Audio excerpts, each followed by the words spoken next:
Butun dunyo ahliga 1-2 daqiqagina gapirish imkoni bo'lganda aytadigan gapim quyidagicha. 1 yilda ko'p narsa o'zgarishi mumkin.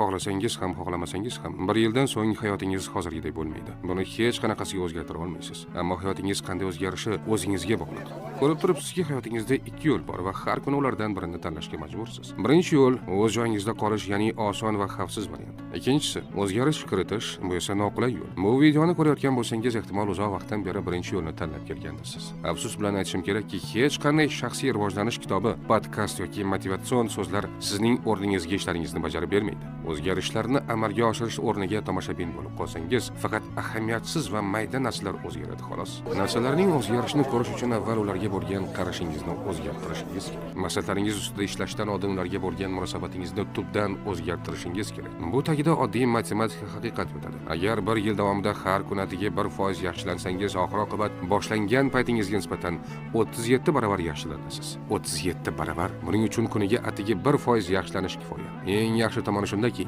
bu ish har kuni biroz osonlashib boradi. Lekin har kuni harakat qilishdan to'xtamaslik kerak. Eng qiyin joyi ham shu. Boshlashga qiynalayotganingiz yoki harakatni yarimdan tashlab qo'yayotganingizning sababi shuki, siz o'tmoqchi bo'lgan devor ko'zingizga juda baland ko'rinadi. Siz kunlik 1% o'sishga emas, balki bir yo'la 100% o'zgarishga e'tibor qaratasiz. Birinchi qadamni qo'yish muhim bo'lsa-da, har kuni kichik qadamlar qo'yishda davom etish undan-da muhimroq. Chunki to'xtovsiz harakat qilsangiz, harakat oxiri muvaffaqiyatsizlik bilan tugamaydi. Xo'sh, bugundanoq orzungiz ustida ishlay boshlasangiz-chi, birinchi qadamni qo'ysangiz-chi, o'z ustingizda ishlashda davom etsangizchi, bugun biroz vaqt ajratib mana shular haqida o'ylab ko'ring. Atrofingizdagi hamma elektron qurilmalarni 5 daqiqaga o'chirib, shunchaki bu haqida tasavvur qiling. So'ngra boshlang va ortga qarang.